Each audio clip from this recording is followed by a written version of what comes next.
Hey everyone, Marco here, and today I want to walk you through one of the most hands-on, practical workflows for making AI-powered brand spots and looping microads. I'm going to show you the whole flow I used: idea, image prompts, frame-to-frame transitions, simple VFX, sound design, and final polish. And critically, how Vizard fits into this pipeline in a way that actually saves you time and scales your content, rather than being another tool you need to babysit. So, for quick context, I was messing around with 3 distinct concepts for short spots. The first was a high-energy drink spot, definitely thinking those Red Bull vibes. Next up was a premium espresso and Formula 1 hybrid spot, aiming for that Lavazza meets Grand Prix feel. And finally, a natural spring water spot, channeling that clean Aquapana-style aesthetic. The goal across all the 3 was the same: craft a short, infinite loop-style ad where one image seamlessly morphs into the next. Then you add the motion, the audio, and turn that into a bite-sized piece that performs really well on social media platforms. I tried multiple image generators and compared the results after stitching everything together. I'll tell you straight up what actually worked, what completely failed, and precisely where Vizard made the whole complex process significantly easier. Step 1, as always, starts with the idea and ensuring you have a clear mental thumbnail for the final product.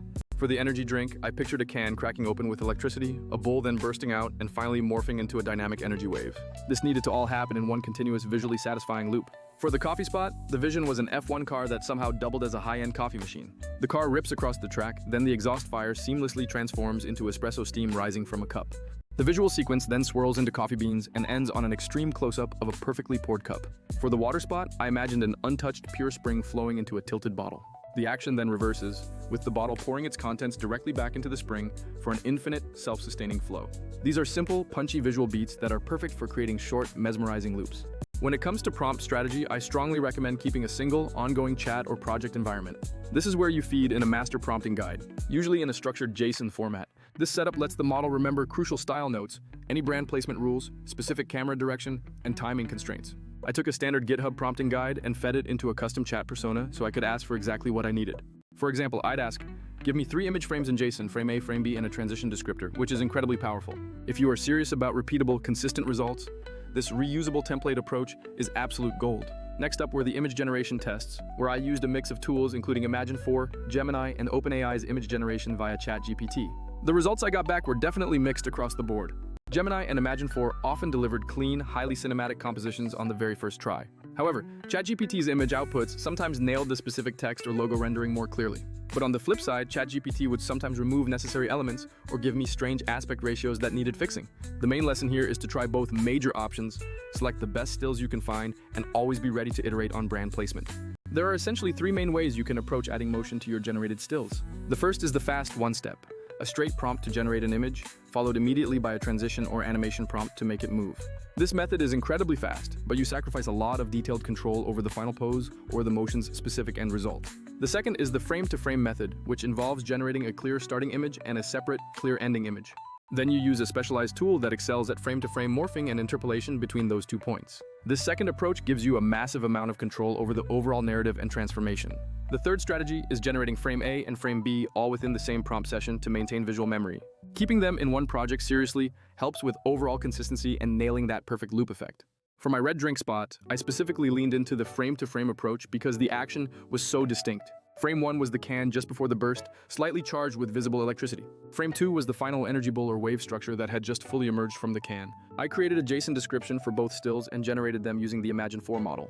I then compared those direct outputs to what I got when running the same concepts through ChatGPT's image engine. Side by side, Imagen 4 gave me that cooler overall composition, but ChatGPT was often better at spelling the brand name correctly. So the solution was to simply grab the best frame from each generator and use them as the inputs for the next motion step. Now for the video generation tests, I experimented with both the built-in text-to-video features and the frames-to-video modes in some of those lab tools. If you only have a starting image and run a simple loop prompt through the dedicated video model, you can get a surprisingly polished short clip with some basic sound baked in. The main drawback is that this method often lacks branding clarity unless your very first image already shows the logo perfectly. Using the frame-to-frame workflow within the video lab, however, gives you significantly more direct control over the interpolation. It literally generates the frames that smoothly bridge the gap between your 2 perfectly chosen stills. The resulting footage is much smoother and generally more brand safe, though you still might need to tweak the exact timing slightly.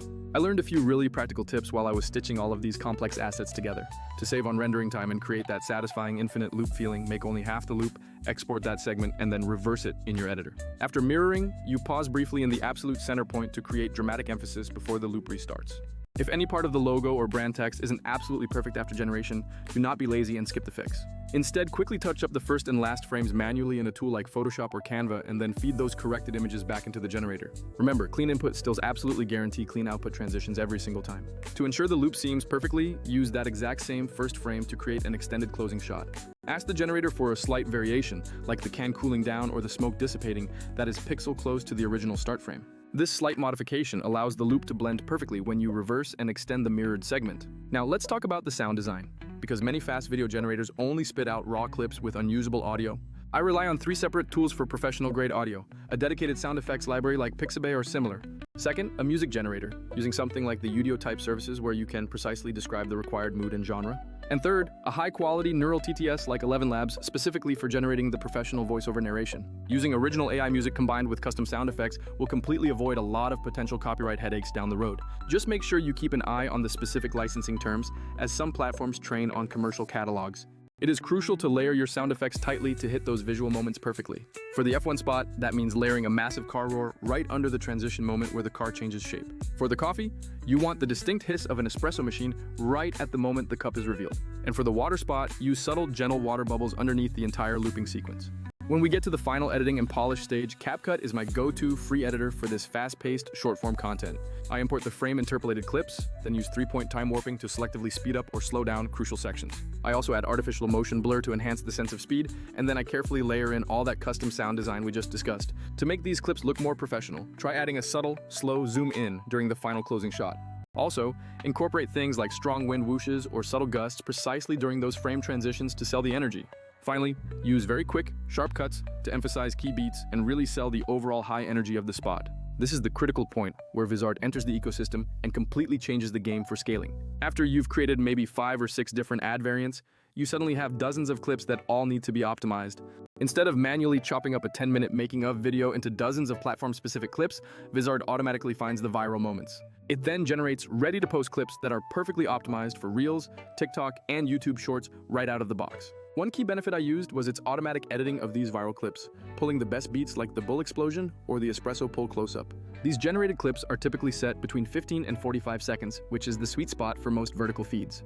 Another massive feature is the auto-scheduling capability, which lets you set the posting frequency and forget about the calendar. The tool intelligently picks the best distribution times, uploads the content natively, and spaces out your posts correctly across all channels. The content calendar view itself is a game changer because everything stays manageable in one centralized place. You can easily drag and drop, tweak the captions for each platform, and reschedule anything with just a few clicks. This organization is essential when you are running multiple campaign variants and A/B testing different headlines and thumbnails. Let's do a quick reality check and comparison against the other creative tools we mentioned. Other tools are undoubtedly awesome at their specific niche functions. Imagine 4 and Gemini are truly fantastic for generating those quick, stunning cinematic stills with minimal effort. ChatGPT provides excellent consistency when you feed it that master prompt structure we discussed earlier.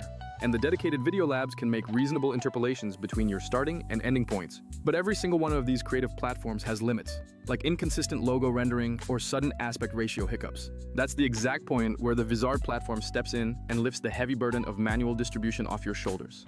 It is not designed to replace your creative tools for image or sound. It's the essential bridge connecting that creative output to actual distribution and scaling. If one generator gives you the perfect frame but you end up with 40 clip variants, you still need a robust way to schedule and publish them all, and Vizard handles that without any more manual input. I've got a few final, crucial pro tips that I use successfully across all 3 of my test spots. Always try to batch your prompt generations into a single session so the AI model perfectly remembers all your established camera and lighting notes.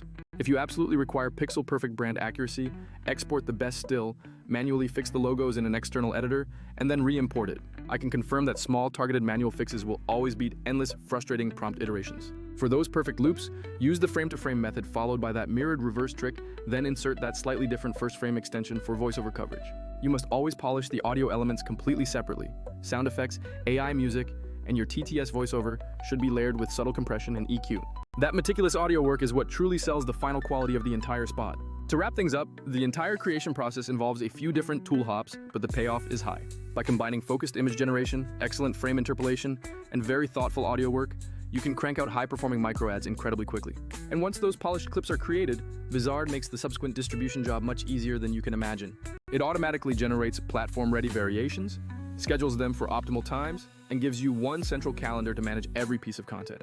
For solo creators or very small teams needing to scale content without an entire in-house edit house, that automation is the genuine time saver. If you want the exact JSON prompting structure I used for those frame A, frame B, and transition requests, just say the word and I will share a cleaned up, ready-to-use version. Also, if you'd prefer to skip the entire multi-tool chain and have someone else produce this daily content at scale for you, my team can certainly handle those concepts. But honestly, even dedicated DIY folks will find this entire pipeline is achievable with maybe just a single weekend of dedicated testing. Alright, that concludes the deep dive into this AI-powered ad creation process. If you try out any of these ideas, please drop a comment and let me know which generator surprised you the most with its output. And for those of you focused on pushing volume and maintaining brand consistency across all platforms, don't waste time chopping clips manually anymore. Let Vizard find the genuine viral moments, handle the scheduling, and keep your feed consistent while you focus on making the next wave of creative assets. I'll catch you all in the next video. Happy creating!